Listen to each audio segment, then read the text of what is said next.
Assalamualaikum warahmatullahi wabarakatuh.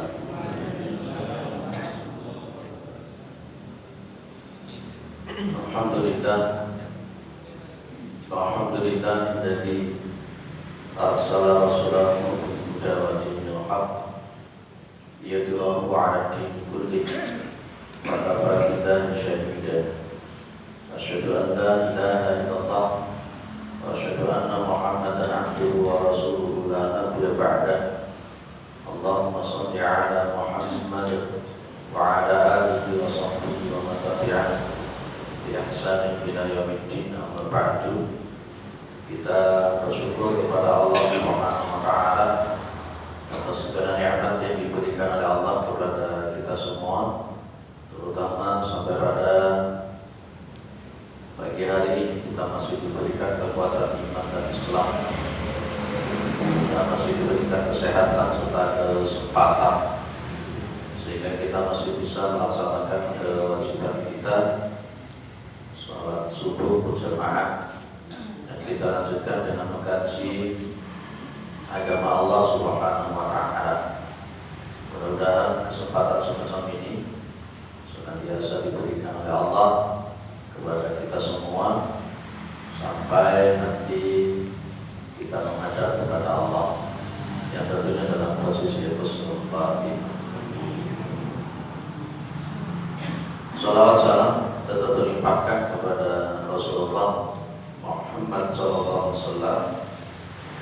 sebagai khatamul anbiya wal mursalin, penutup para nabi dan rasul yang tidak ada nabi lagi sesudah Nabi Muhammad sallallahu alaihi wasallam.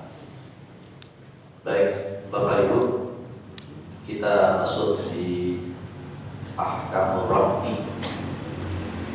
Ahkamur Rabbi. Sering orang menerjemahkan rahman itu adalah gandeng. Gandeng. Secara linguistik yang namanya rahnun, kalau di sini menjadi ahkamur rabbi, itu artinya barang jaminan. Artinya barang jaminan. Roh, gampangnya kita sebut gade itu aja, kita sebut gade itu aja. Itu pada zaman Nabi sudah ada. Bahkan Nabi sendiri itu menggadaikan baju perang beliau dari Mesir, digadaikan di dalam rangka untuk meminjam makanan. Jadi hadisnya sahih. Masalahnya begini, gaden pada zaman Nabi itu sifatnya adalah sosial.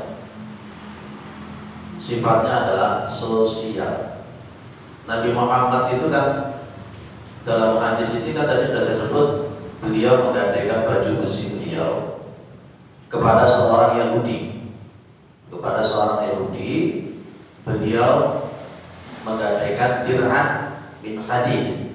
Dir'an itu semacam baju besi dari baju besi perang. Tapi sifatnya sosial, kita lihat. Pada zaman Nabi itu sifatnya gaden itu sosial. Kalau sekarang sifatnya gaden itu komersial. Betul atau tidak?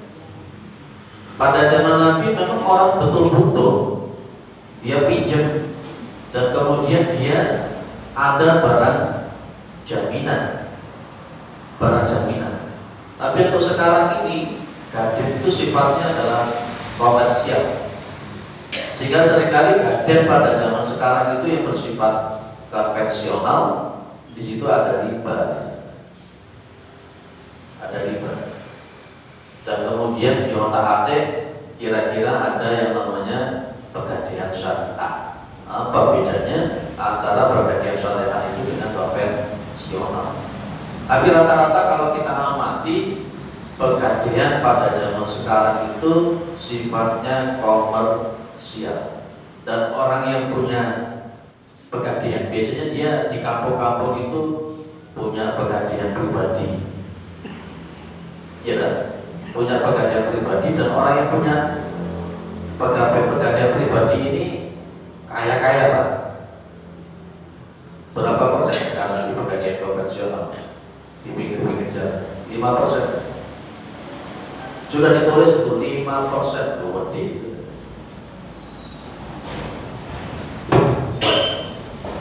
Pada zaman Nabi, saya ulang lagi, pada zaman Nabi pegadaian itu, gaden itu sifatnya sosial. Apa ada gaden sekarang sifatnya sosial? Ada enggak? Enggak ada ya? Gaden yang sekarang sifatnya sosial itu dibolehi orangnya. Rata-rata sifatnya adalah komersial. Dia naruh barang jaminan berupa laptop. Laptop itu harganya katakanlah 3 juta. Dia pinjam uang paling banter dapatnya 2 juta. Di bawah estimasi harga. Nanti mengembalikannya lebih dari 2 juta. Ya sejak awal akad itu sudah di prosentase. Nanti mengembalikannya bunganya 5% masih ada. Nah ini namanya riba sudah. Dan ini sudah komersial. Dan itu sudah riba. Sudah riba. Dong-dongin nanti dong-dongin.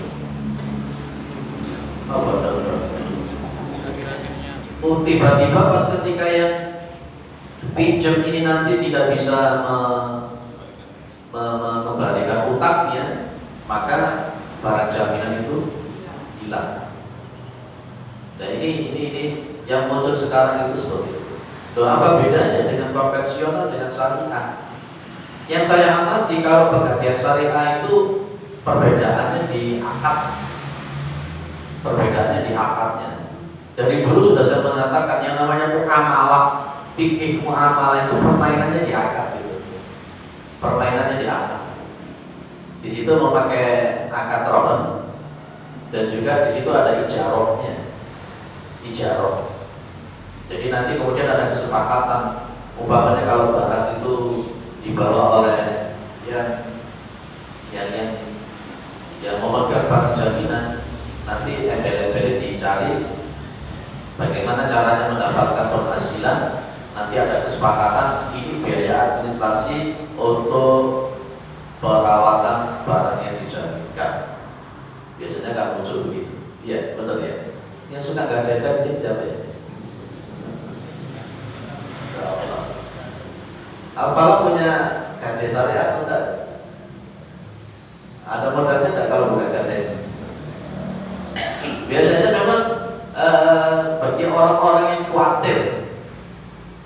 yang khawatir, ketika meminjamkan uang-uangnya tidak kembali, biasanya ada jaminan itu, sehingga memakai sistem gaden itu roh. Dan dalam Islam roh itu mubah, boleh. Apalah punya uang 1 miliar, ya kan? Dan kemudian estimasinya untuk berjihad secara ekonomi memberikan pinjaman-pinjaman. Tapi berdasarkan pengalaman yang diberikan pinjaman, nyawurin wakil gak karuan. Agar ditagih mesti ngamuk-ngamuk. Akhirnya uang itu hilang, akhirnya disedekahkan. Akhirnya muncul gaden. Ya Allah boleh gak nyaur, gaden ini jadi pilihan.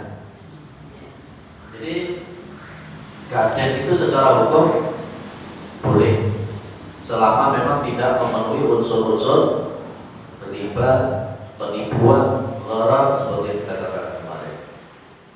Baik, wa kullu ma jaza bai'uhu jaza rahnuhu.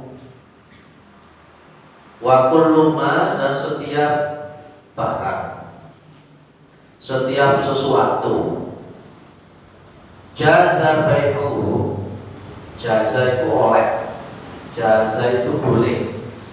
Jaza oleh opo bai'uhu, ngedol barang tadi, menjual barang tadi. Jadi setiap apa-apa yang memang dia bisa dijual, maka jaza rohmu, maka dia itu boleh digadekan. Jadi kemarin sudah kita bahas tentang masalah baik, masalah jual beli. syarat-syarat barang itu yang boleh dibeli, boleh dijual itu kayak apa. Setidak-tidaknya ada sesuatu yang bermanfaat di sana, tidak najis dan sebagainya kan. Sesuatu yang memang laku secara ekonomi untuk dijual, maka dia itu secara fikih boleh dijadikan barang jaminan untuk gaden. Itu loh maksudnya. Jadi kan punya sepeda motor, secara ekonomi dia dijual boleh ya. Secara ekonomi ada nilai jual yang namanya sepeda motor. Berarti sepeda motor ini boleh dijadikan barang jaminan. Pulpen, jadi kan duit pulpen Sintotil itu laku tidak secara ekonomi. Kemudian digadekan, Pak saya ini menggadekan pulpen saya, bisa? Delok pulpen ini Pak, ya delok pulpen ini kan gitu ya.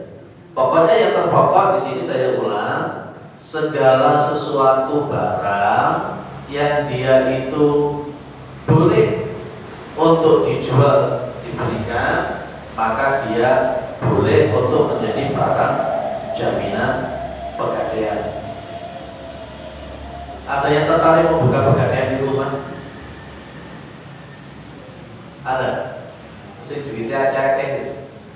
Tapi niatkan niat sosial seperti pada zaman Nabi Muhammad SAW, nolong orang-orang yang memang betul-betul tidak mampu. Di tempat saya itu ada seseorang buka pegadaian, dekatnya Universitas Ribuana Tunggadewi. Jadi yang menggadaikan itu yo mahasiswa sing durung duwe kiriman itu, sing keluar HP barangkali. Dan memang nanti kemudian rata-rata mereka tidak bisa menembus, tidak bisa menembus. Yo berarti ini yo wakil luar biasa. Mereka menggadaikan HP, katakan HP-nya mahal, terus kemudian harga estimasinya 5 juta, dia pinjamnya itu 2,5 juta, gitu ya. Lalu ketika dijual masih laku 3 juta, 4 juta kan lumayan ya. Jadi memang maaf, duitnya ya wakil. Simpanan uang itu wakil. Pas ketika dia mati itu dia punya simpanan tabungan itu wakil. Tapi dia tidak menikah dan tidak punya anak. Akhirnya siapa yang namanya orang lain? Insyaallah. Tapi saya lihat memang sistemnya seperti itu, konvensional. Baik fidduyuni di dalam masalah utang piutang. Jadi gaden, barang jaminan yang diberikan itu sifatnya adalah untuk utang. Jadi dengan utang kepada seseorang, naruh barang jaminan, itu maksudnya. Jadi yang namanya gaden itu sifatnya adalah sifat untuk fidduyun. Ad-duyun itu jamak daripada dainun, yakni masalah utang.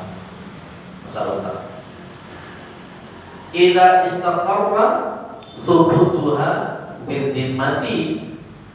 Idza apabila istaqarra tetap thubutuha ketetapannya hutang ad-duyun bidzimmati di dalam tanggungan. Jadi kalau memang seseorang itu sudah posisinya menanggung hutang itu, maka barang itu bisa dijaminkan. Barang itu bisa dijaminkan. Jadi kan pinjam uang 10 juta, pinjam uang 10 juta, hutang ini. Maka yang memberikan hutang ini dia tidak mau los-losan begitu, dan dia sebagai jaminan apa? Kira-kira pinjam 10 juta. Zaman sekarang ini los-losan ini kadang-kadang yo habis gitu. Kalau zaman sekarang itu pakai los-losan itu akeh hilangnya apa ya? Zaman sekarang kalau saya dulu pas ketika pinjam, pas ketika mau beli Medan, cuma diberi waktu estimasi 1 minggu 2 minggu harus ada uang sekian juta, 120 juta, itu bingung kita ya. nyeleneng di dalam waktu 1 minggu itu 120 juta. Akhirnya ada temannya istri itu yang mau meminjami tanpa jaminan apapun, dikasih 100 juta harus dikawin itu beda. Luar biasa. Mau itu pewenak. Orang zaman sekarang ada orang semacam itu luar biasa. Ya alhamdulillah kemudian 100 juta itu dicicil dengan tidak pakai sistem riba. Pas mau beli rumah harganya 275 juta. Bingung gak punya uang sama sekali. Datang kepada Pak Bu Dokter bilang terus ini ada 300 juta. Wes ini kami di sini di Pulau diwali bisa. Baru cicilan sesuai dengan kapasitas kekuatan kamu. Ya enak kan ngomong. Itulah kalau saya berpikir kalau kita itu di jalan Allah, kalau kita memang tulus berjuang di jalan Allah itu hal-hal semacam itu tidak terduga. Betul tidak terduga. Saya sudah mengalami sendiri. Maka percayalah, yakin saja kepada Allah Subhanahu wa taala. Yakin kepada Allah Subhanahu wa taala. Yakin bahwa intan surullaha yansurkum. Oh enak pokoknya. Butuh ini orang-orang itu sini kalian 300 juta. 300 juta itu kerupuk ya enak tapi. Masyaallah. Kalau kita memang di jalan Allah, wa may yattaqillah wa ja'ala lahu makhraja wa yarzuqhu min haitsu la yahtasib. Baik. Kemudian walil rahim, dan bagi orang yang menggadaikan. Rahim itu artinya menggadaikan. Apa itu ar-ruju'u? Mengambil kembali. Fihi di dalam rahim. Malam yang terbit dulu selama orang yang menerima gaden itu belum menerima barang jaminan.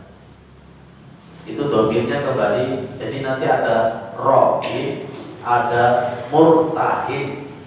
Ya, kalau rohin itu berarti yang menggadaikan. Kalau murtahin itu berarti orang yang menerima gaden. Jadi wali rohin dan bagi orang yang menggadaikan opo arujuhu, jumbo kembali, mengambil kembali fihi di dalam rohan. Di dalam akad rohan itu malam yang lebih dulu selama murtahin, orang yang menerima gaden belum menerima barang tersebut. Belum menerima barang tersebut. Kali ini, tapi barang jaminan belum dikekno, maka dia boleh untuk menarik akad itu tidak jadi menggadaikan. Itu maksud saya. Tapi kalau namanya uang sudah diterima dan kemudian dia itu barang jaminannya sudah dipegang oleh yang menggadaikan, maka yang menggadaikan tidak boleh serta-merta jupuk barang jaminan itu. Dia mengambil barang jaminan itu kalau utangnya dilunasi. Itu maksudnya. Nah, jadi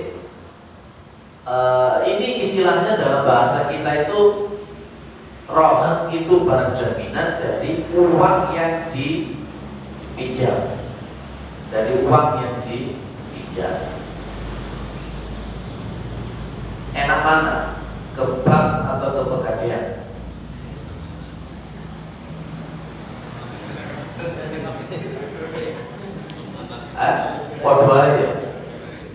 Podo aja orang naik bank itu ya orang barang jaminan juga. Tapi berupa mesti sertifikat biasa, mesti deh. Ini banyak ini sertifikatnya sekolah semua kayaknya. Enggak ya? Kalau di bank biasanya sertifikat rumah, sertifikat motor, mobil. Tapi kalau untuk di pegadaian sekarang sudah mulai membolehkan pakai sertifikat sekarang. Karena kalau menjaminkan rumah tidak mungkin rumahnya dijebol kayak gitu. Ya, akhirnya memakai itu jaminan. Sebenarnya kayaknya sepertinya mirip dengan bank konvensional. Biasanya kan ada yang sistemnya begini, kalau di gadaian biasanya kadang-kadang wes kamu pinjam berapa? Saya pinjam 10 juta. Estimasinya berapa bulan nyawa? Oh saya kuatnya itu 1 tahun. Wes setelah 1 tahun Anda mengembalikan dan Nanti embel-embelnya 10 juta itu jadi berapa? Kalau sekarang 5% berarti tinggal ngitali saja. 5% dari 10 juta berapa? Itu kalau orang yang menggadaikan orang 10 orang itu sudah kelihatan berapa betul. Sementara kadang-kala yang digadaikan itu benda-benda yang mati, yang tidak butuh perawatan. Paling perawatannya make kebusi, menurut ya, make kebusi, ya, apa ya? Ya menurut dan sebenarnya tidak butuh perawatan sebenarnya, tidak butuh perawatan. Baik, berarti mau doain tutup bank untuk gadai.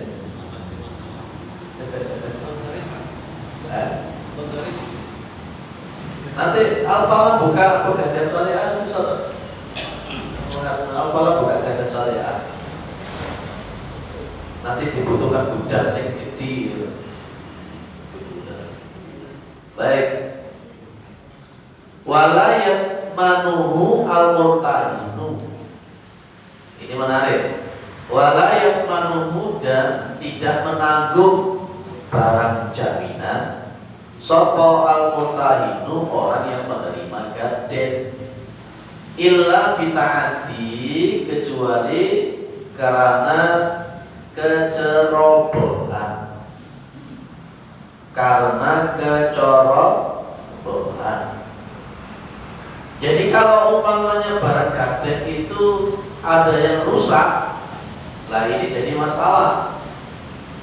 Kalau umpamanya yang menerima gaden itu ngotot, saya tidak merusak barang itu, saya tidak ada, dia harus berani mendatangkan saksi atau setidak-tidaknya dia berani bersumpah kalau barang itu rusaknya bukan karena dia. Atau mungkin pas ketika barang itu dikembalikan, kadang-kadang tidak diperiksa, dibawa pulang sudah rusak. Lalu kemudian yang menggadaikan ngotot, barang saya kok jadi rusak setelah di pegadaian. Nah, dia pas ketika menyatakan rusak itu harus mendatangkan saksi atau setidak-tidaknya dia berani untuk disumpah kalau barang itu memang rusaknya bukan karena dia. Itu yang repot kalau kita menggadaikan sesuatu yang sifatnya tidak ada kuat secara fisik, tidak kuat secara fisik. Tapi sekarang rata-rata kalau saya lihat yang digadaikan itu kan diatur ya, barang-barangnya diatur supaya tidak gampang.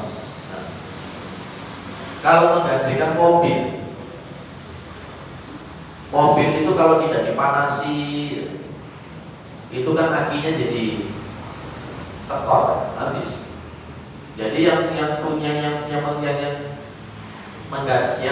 menerima gaden dia mau tidak mau ya mungkin dia memanasi atau mungkin akinya dilepas. Pas ketika menggadaikan itu akinya dilepas, akinya dibawa pulang sama yang punya gaden. Mungkin bisa seperti itu cara-cara dulu. Jadi kalau barang rusak, orang yang mendapatkan atau orang yang menerima gaden dia tidak menanggung kecuali kalau memang ada kecerobohan daripada orang yang menerima gaden. Wa idza qabida atau qabida ba'dal haqqi, apabila orang yang menggadaikan menerima ba'dal haqqi, sebagian daripada haknya, lam yakhruj, maka tidak keluar sapa orang yang menggadaikan apa? Lam yakhruj, maka tidak keluar apa syai'un, sesuatu minarroni dari pegadaian itu, hatta yaqdi jami'ahu, sampai dia itu melunasi, menyelesaikan jami'ahu, keseluruhan utang. Jadi kalau umpamanya mungkin dia menerima atau mungkin murtahid yang menerima gaden itu menerima sebagian. Contoh, ada si A menggadaikan sesuatu, utangnya itu 10 juta. Maka pas ketika dia yang menggadaikan itu memberikan uang 5 juta kepada yang menggadaikan, yang mendapatkan menerima gadean tadi, maka barang jaminan tidak bisa keluar dan akad rohan belum selesai sebelum yang punya utang itu menyelesaikan utangnya yang tinggal 5 juta tadi. Itu loh, gampangannya begitu. Jadi jenengan umpamanya buka barang gaden di rumah, yuk aku tak gadeno laptopku yuk nang sampean yuk. Gawe apa? Aku butuh anakku bayar sekolah. Wis iki laptopku ki regane 3 juta, wis tak gadeno 2,5 juta. Oh ya wis dikai duit 2,5 juta. Bareng ngono estimasinya itu sekitar 3 bulan. Lah setelah dapat 2 bulan datang ke rumah, yuk iki tak kei duit 1,5 juta. Laptopku tak cukup ya. Laptopku tak cukup. Itu tidak boleh begitu. Itu tidak boleh. Ini pernah kejadian di tempat kita di RT 3. Saya di RW 8, di situ RW 6. Dia baru beli sepeda motor cash kredit baru kinyis. Akhirnya sepeda motor yang baru kinyis ini ditaruh ke tetangganya. Memang orang ini rodo beling memang. Kalau utang tuh suka gak tahu nyawa. Dia meletakkan sepeda motor yang masih baru itu ke tetangganya. Dia pinjam uang sekitar 2-3 juta. Sepeda motor itu sudah TKS, sepeda motor itu gini-gini. Lah ternyata baru 1 minggu sepeda motor itu dijupuk. Dia beralasan, yuk wis daripada sepeda motor itu nganggur, wis sepeda motor itu tak gawe ngojek, tak gawe nge-grab, kok tak gawe nyicil duitnya sampean. Nakal. Dan yang punya rumah itu sebenarnya grundel karena paham betul orang ini kayak apa. Dan ternyata memang ya menurutku lolos sudah. Dan akhirnya nanti juga gak nyawa utang lagi. Karena firqahnya bukan firqah seperti kita. Ada firqah tertentu kan, kalau firqah tertentu itu kan menganggap selain kelompoknya kan kafir. Jadi harta itu kan dianggap halal ya, hartanya orang lain. Sehingga kalau umpamanya dia itu nyimijim utang kepada orang lain tidak dikembalikan menurut dia ya halal. Karena dia menganggap dirinya miskin, melarat, dan juga menganggap bahwa selain daripada kelompoknya itu kafir. Itu berbahaya orang seperti itu. Jadi akhirnya kita terlayang diri orang kalau mau dipinjam uang nggak ada yang mau sekarang. Akhirnya membunuh dirinya sendiri. Baik, clear, selesai untuk ahkamur rohni. Bab gaden sudah selesai. Ada yang menambahkan masalah gaden? Yeah.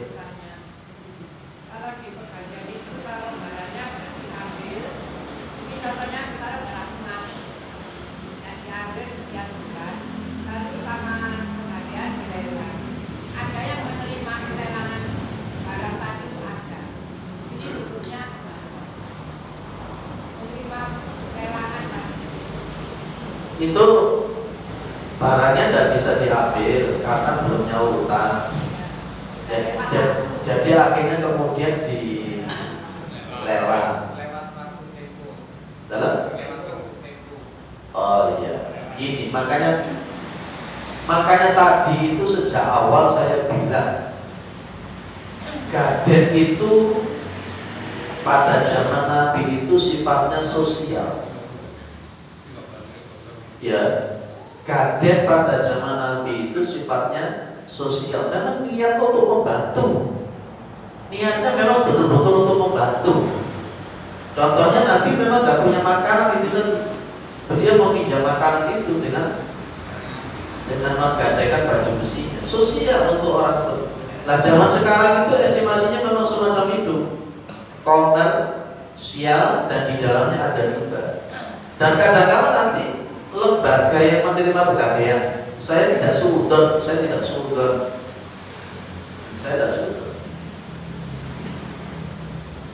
Nanti akan muncul begini, kok gue rasanya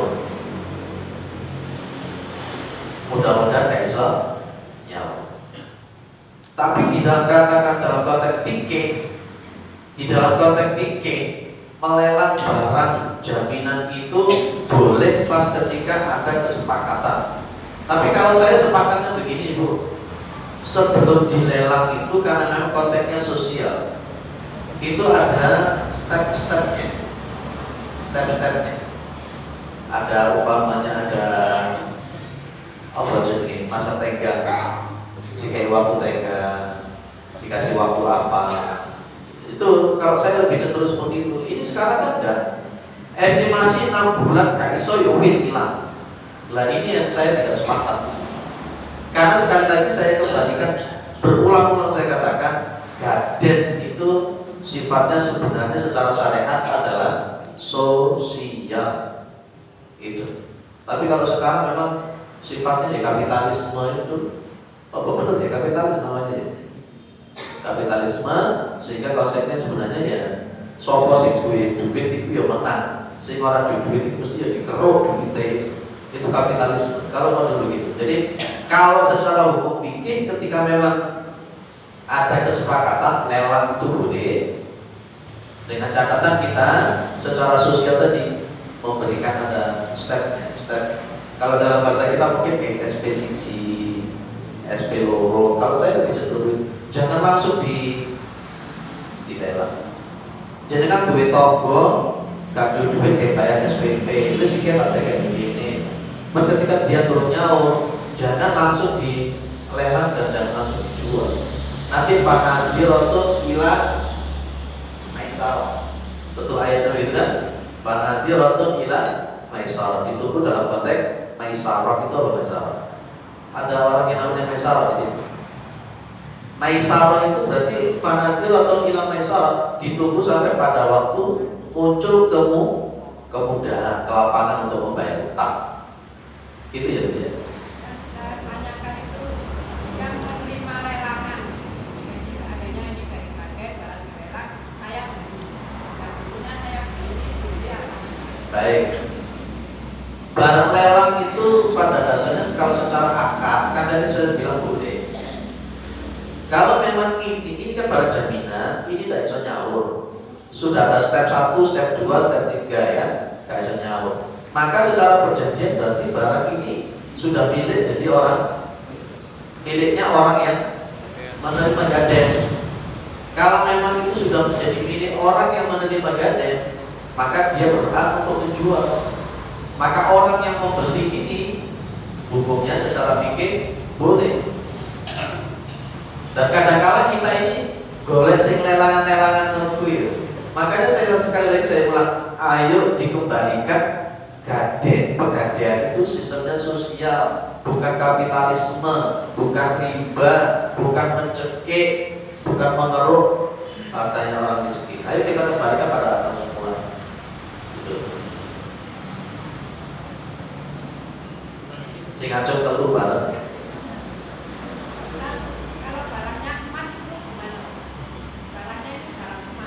Kenapa dengan emas itu?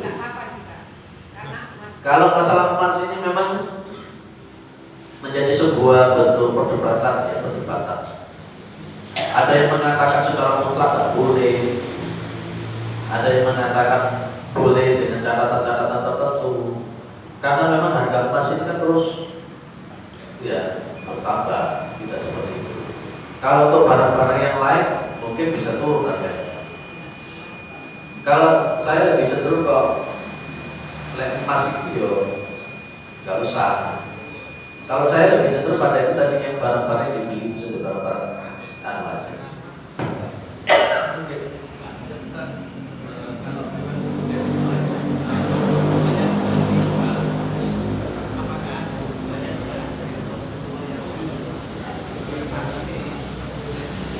Iya.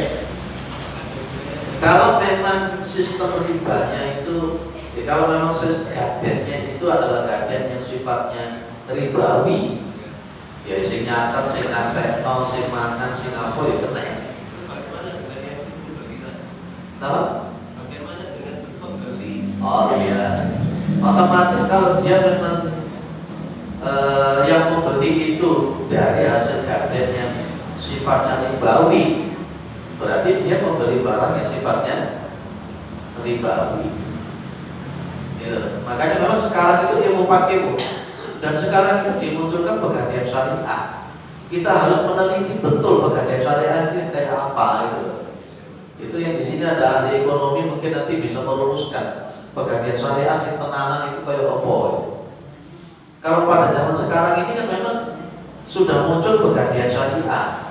Pegadaian syariah yang saya amati itu kadang-kadang kayak mirip-mirip kalau konvensional kayak bank, sudah tulisannya bank syariah, tapi melakukannya kayak apa memang itu sekedar casing atau bagaimana gitu ya. Akadnya yang diode-ode, karena memang yang namanya syariah dan konvensional itu perbedaannya di akadnya itu. Entah itu pakai sistem, kalau di bank itu dimunculkan sistem mudharabah, kalau di kajian itu yang dimunculkan sistem rohan dan sistem ijarah. Jadi begitu. Jadi memang ini PR kita bagaimana caranya betul-betul muamalah itu bersih dari riba. Tapi kira-kira apa bisa kita itu lepas dari riba 100%? Bisa ya? Jadi pegawai negeri itu bisa tidak lepas dari pegawai dari riba. Bayarannya itu kok berkabeh. Baik, terakhir. Yang pertama itu status punya barang lelang. Barang lelang. Semua saya ini menggantikan laptop ke Bang Haris. Saya masa tempohnya 12 bulan. 2 bulan, sebulan atau 12 bulan. 1 tahun. 1 tahun mulai segera. Ketika 1 tahun saya cuma mampu bayar sebesar 6 bulan. Di Januari, Desember saya cuma 6 bulan, artinya sangat harus lelang laptop itu. Kayaknya seperti yang sering gitu, kayaknya. Terus lelang jual ke orang yang awalnya harga 5 juta, jual 5 juta, semua gitu. Nah, status barang ini hukumnya bagaimana? Kan saya kan sudah membayar, tapi meskipun nggak sudah 6 bulan, kemudian itu dijual. Ini bagaimana sih? Itu yang pertama. Yang kedua, kalau sopro begini, di awal ada akad. Kalau sampai bulan Desember, sampai belum melunasi, maka kita bangun akad yang baru. Itu akad jual beli. Kalau tadi kan awalnya kan mungkin saya mengembalikan 4 juta. Karena saya mampunya 2 juta, kita akad baru. Laptop ini saya beli dengan harga 2 juta karena temponya di bulan Desember sama cuma bisa membayar 2 juta. Itu bagaimana sih? Baik, iya. Sehingga karena tadi jadi halal untuk dilalangkan ke orang lain karena sudah akad baru. Baik. Itu di baris yang kedua itu kan tadi sudah saya baca. Jadi wa idza qabida ba'dal haqqi lam yakhruj syai'un min al-ardi hatta yaqdi jami'an. Jadi kalau umpamanya si murtahid itu menerima sebagian A, umpamanya katakanlah memang si A tadi utang 4 juta, tapi dia baru memberikan 2 juta, maka itu akad rohan belum selesai.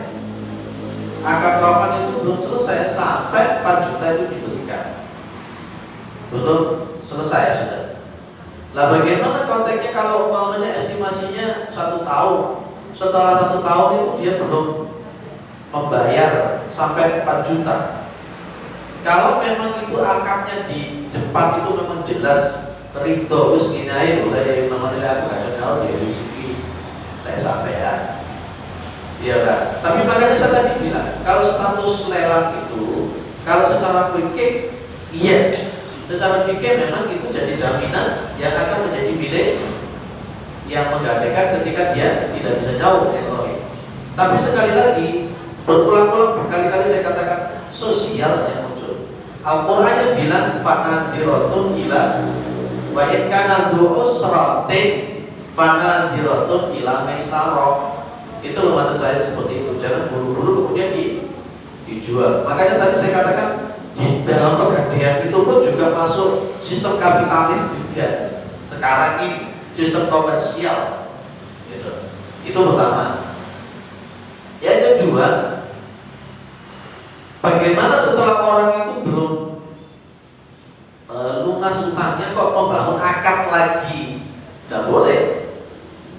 Tidak boleh ada dua akad di dalam satu transaksi muamalah. Tidak boleh. Itu tidak boleh. Jadi ini memang untuk konteks rohani ini kalau pada zaman Nabi, kalau memang nggak bisa bayar utang ya sudah, kerelaan barang itu diambil oleh yang punya piutang.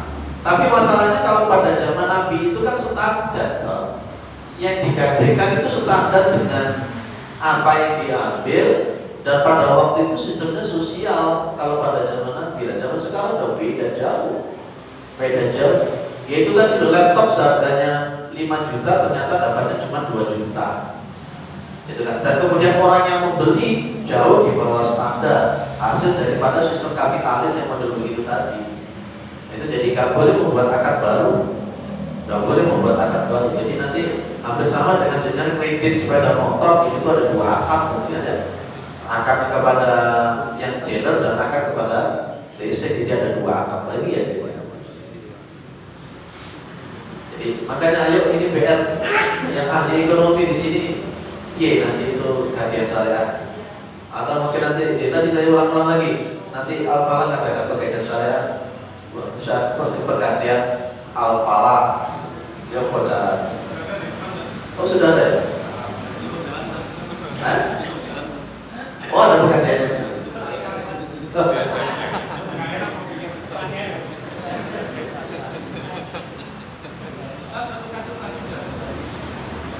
Ya.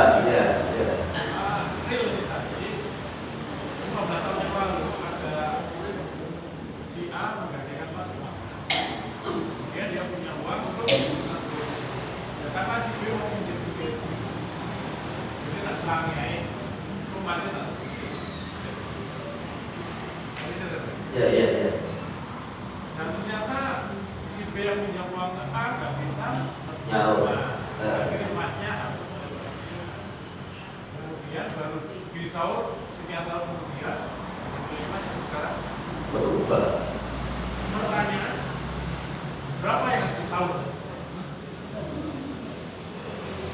Kan dulu yang menjadi emas yang minjam uang untuk membeli emas 15 tahun itu ya. baru bisa dibayar sekian tahun kemudian. Nah yang emas sekarang kan juga ada katakanlah zaman dulu emas 1 gram di 100.000, sekarang 900. Ya baik.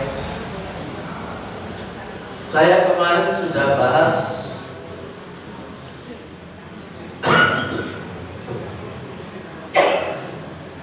ada yang namanya ad-dahabu bid-dahabi wal fiddatu kadzalika ila mutamatilan taqdan dalam bab riba kemarin. Kalau di dalam masalah emas itu ya harus mutamatilan taqdan. Jadi harga emas yang seterusnya yang naik seperti itu, maka nyaur utangnya ya sesuai dengan harga emas. Karena dia hilang kan? Dia hilang gara-gara orang ini dia tidak nebus. Seharusnya dia itu sudah punya uang untuk bisa nebus, dan otomatis emas itu ada pada dirinya. Dan ketika 15 tahun lagi, maka harga emas yang dia punya itu otomatis harganya berbeda. Nah sekarang kemudian uang itu dipinjam sehingga tidak bisa nyaur ini, dan kemudian ini dipinjam oleh sana tidak nyaur sampai 15 tahun. Maka apakah nyaurnya itu sesuai dengan dia utang? Katakanlah harga emas itu kita buat aja 100 gram, terus kita estimasikan 100 juta. Dia pinjam saya tahun 2000, dia pinjam 100 juta, plek gitu ya. Dan kemudian seharusnya dia bulan-bulan ngambil sini. Lah setelah 15 tahun itu saya yakin juga emas itu bukan 100 juta lagi, tapi harganya sudah lebih daripada itu.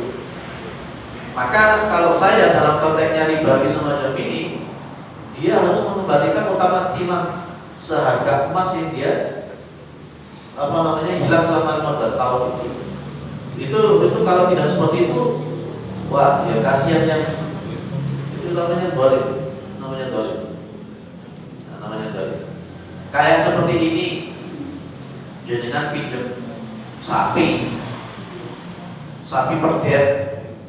perdet usia 1 tahun, jenengan pinjam 10 tahun berikutnya, apakah jenengan itu mengembalikan sapi perdet yang 1 tahun seharga yang 10 tahun yang lalu? Tidak, harus dikembalikan pada konteks harga yang sekarang. Perdet itu kayak apa? Itu seharusnya begitu. Karena nanti perdet yang dia seharusnya tidak dipinjam oleh ini kan dia berkembang dari gede. Kalau saya seperti itu. Kalau ini adil kalau sebenarnya. Baik, mudah-mudahan bermanfaat ya. Ini semuanya daring semua ya. Oh daring semua. Ada daring semua ya. Senang daring atau masuk? Senang masuk ya. Oh tapi kalau senang daring. Kalau senang daring ngomongin itu hal-hal. Baik, kita selesai. Rabu depan kita bahas tentang hajat. Bicara tentang hajat, berapa hajat.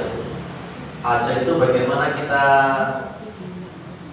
orang itu tidak boleh mentasarufkan hartanya karena ada alasan-alasan tertentu. Itu namanya akal hajat. Nanti kita bahas tentang al-hajat atau akal hajat. Tapi saya lebih cenderung membaca hajrun. Baik, subhanakallahumma wa bihamdika. Assalamualaikum warahmatullahi wabarakatuh.